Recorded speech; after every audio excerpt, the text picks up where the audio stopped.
everybody, and welcome to this week's edition of Money in the Bank. I am one of your Panther Brawl hosts, Jeff Taylor. It's part of the Brawl Network, and of course, we do this Money in the Bank every week, trying to bring you information, just keeping you up to date with football. Today, I'm joined by a very special guest, Mr. Reggie Walker. He's a good friend of mine. We've done some stuff together. Reggie played at Penn State. He is also the TV analyst for the Charlotte 49ers and also the radio analyst for Gardner Webb. So, Reggie, first of all, thanks for your time. How you doing, man? I'm doing great. I tell you, it's an interesting time right now, right? Like football, what's going to happen? What's it going to look like? It's just a really interesting time right now. But I think the most important thing for everybody is to focus on what's most important, which is the safety and health of their own families. Absolutely, absolutely. So let me ask you this first. I don't know about you, but over the past few months, after Cam and the Panthers kind of parted ways, as the months went on, I was beginning to question whether or not he would even have a job in the NFL this season. Over the last few months, did you ever think that at all, that Cam maybe would not be playing? No, I had a feeling he would. I thought what would happen is he would be one of those guys that someone picked up due to an injury in training camp. I knew he would get a job at some point. The thing that I thought was interesting, and this is what I kind of told everybody, and that was always my stance on it, was there was a lot of plausible deniability, right? So there are things that surround Cam, whether you believe it or not. There are around the league. There are character things that people talk about with him. I get it. It was easy for teams to say, we don't know if he's healthy, and not have to address anything else because of the pandemic and not being able to see him. Because you notice a lot of players were able to get physicals and go visit teams and do different things in certain ways. But all of a sudden, no one was able to make that work with him. I thought that was interesting, but I thought it also was less about, or I shouldn't say less, but I still thought that there were probably maybe 30% of it was the, quote, character or the person that he is. And 70% of it was, we don't know if he's healthy, but they just wrote out the health part because it was easier and guess what? Safer. Right. Absolutely. So he ends up signing with the Patriots, which a lot of people call the evil empire, call it whatever you want. That was probably, for me, as it started, the last place I thought he would go, just because of the system they've run with Tom Brady, with Josh McDaniels. What type of job now does Josh McDaniels have to do in terms of Cam? I mean, do they completely blow up the offense because you're going from one extreme to the other? How's Cam going to fit with New England? I think he'll fit okay. And I'm going to use an example here, but you got to stay with me on the example. Remember, Josh McDaniels is a guy who drafted Tim Tebow in Denver. Him and Mike McCoy built the system. Now, by the time Josh McDaniels was fired, because I think he was like 11-17, which it wasn't a good football team in general at that time anyway. But I think he was 11-17 or 11-18, something like that, his career record there. And he left it to John Fox was the head coach, but McCoy was still the offensive coordinator. Right. And they found a way to win a playoff game with Tim Tebow with an offense that was architected, if you will, if that's a word.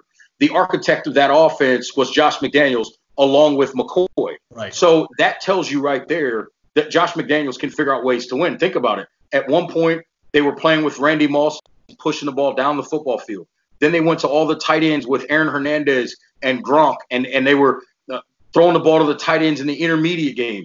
Then they had the Wes Welker years and the Edelman years, and where they're throwing the ball short. Rex Burkhead, James White, throwing the ball short.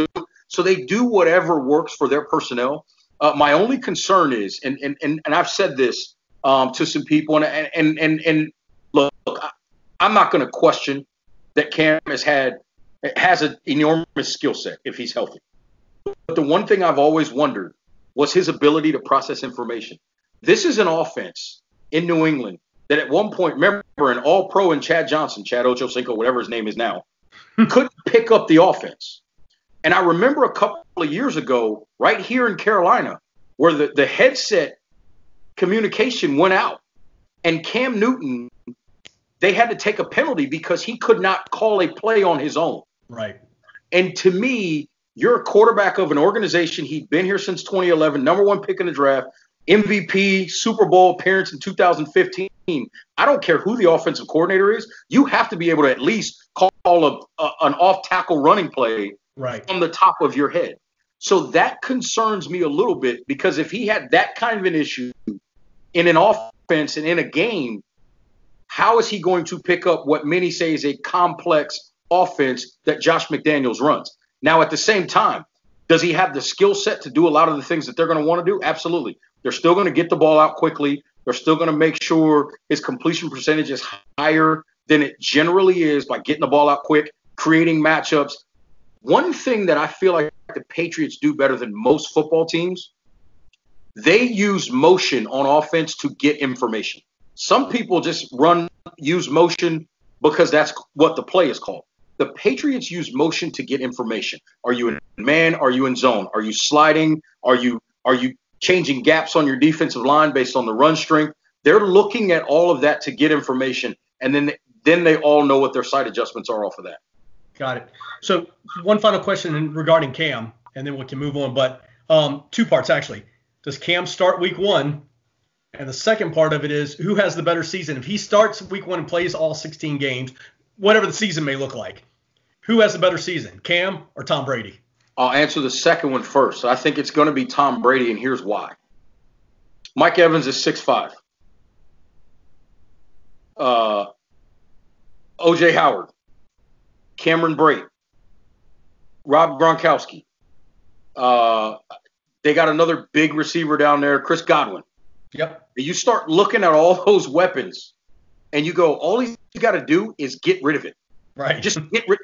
Here's the thing. When he had Randy, Tom could just step back and throw it as far as he could. Right. Now with Mike Evans, step back. If he's near the sideline, throw it as high as you can. Either Evans is going to catch it or it's going out of bounds. Right. And Tom will take care of the football. I mean, look at the Tampa's passing offense last year, and Jameis threw the ball to the other team 30 times. Yep. If Tom does half of that. Right. And think about that. We're saying 15 interceptions would be good. Right. Yeah. If Tom does half of that, they're going to be in a better spot in terms of wins and losses. Right. Now, the numbers may look different. Who knows?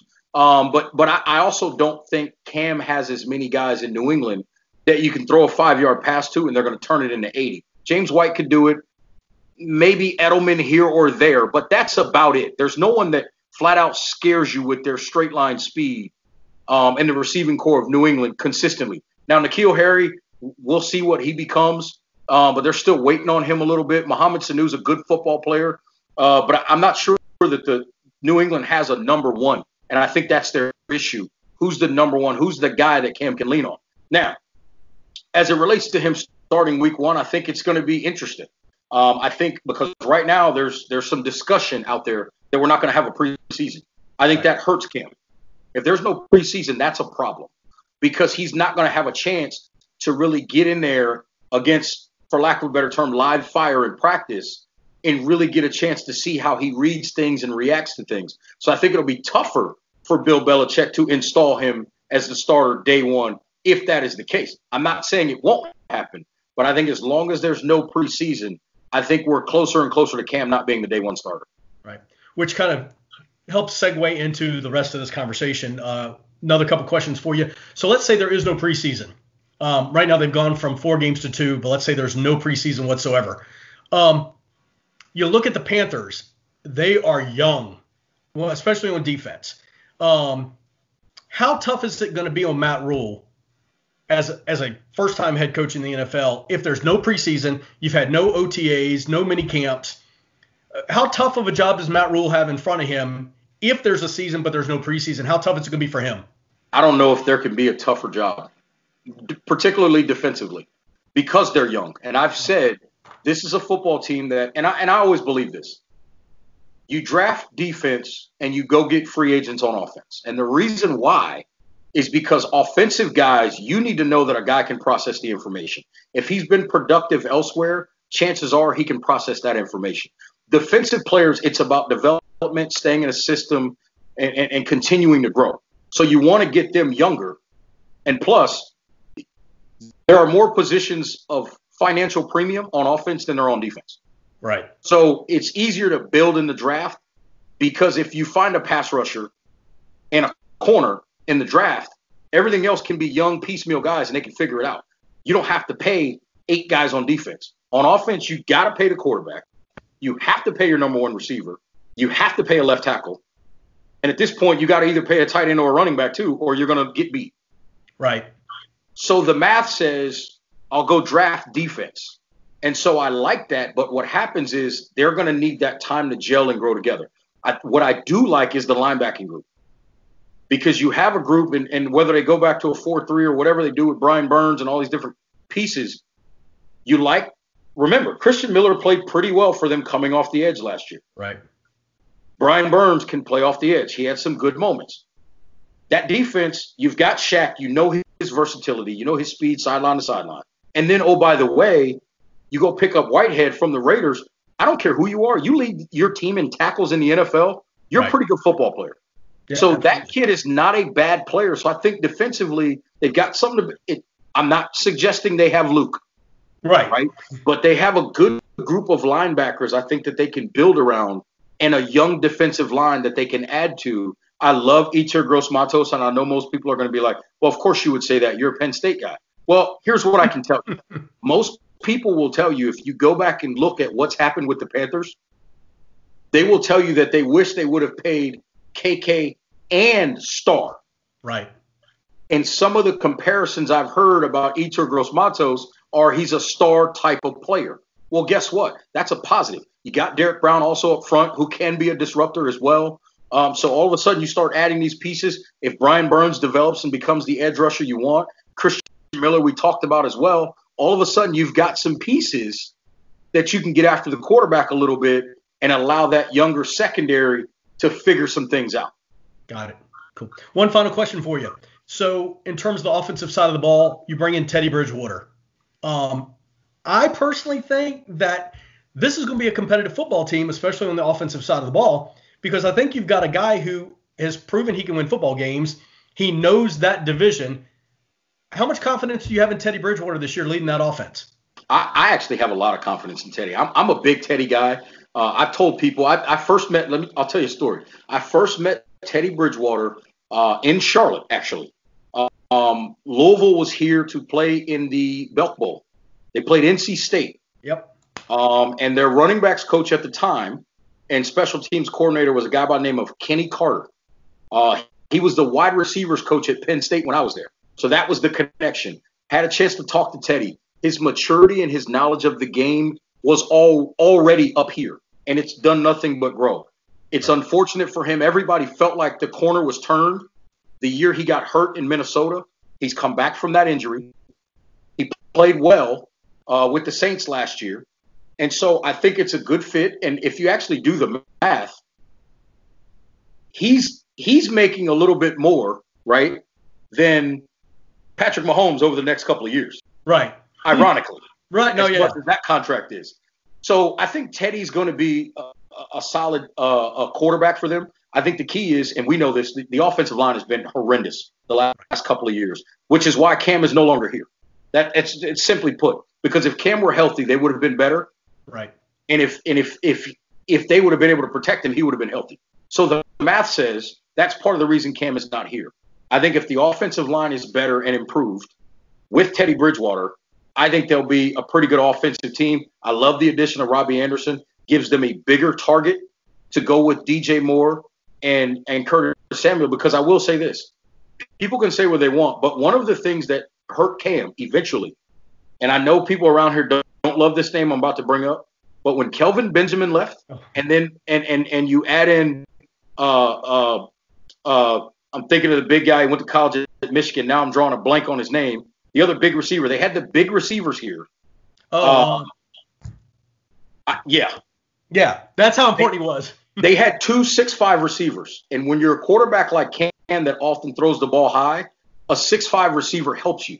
All of a sudden, you're throwing to DJ Moore and Curtis Samuel, 2 guys that are under 6'2". It's hard to be perfectly accurate. So I think adding Robbie Anderson with those 2 guys with their speed on the outside, I think if they can develop the tight end position, that creates situations where if McCaffrey does release, he's one-on-one.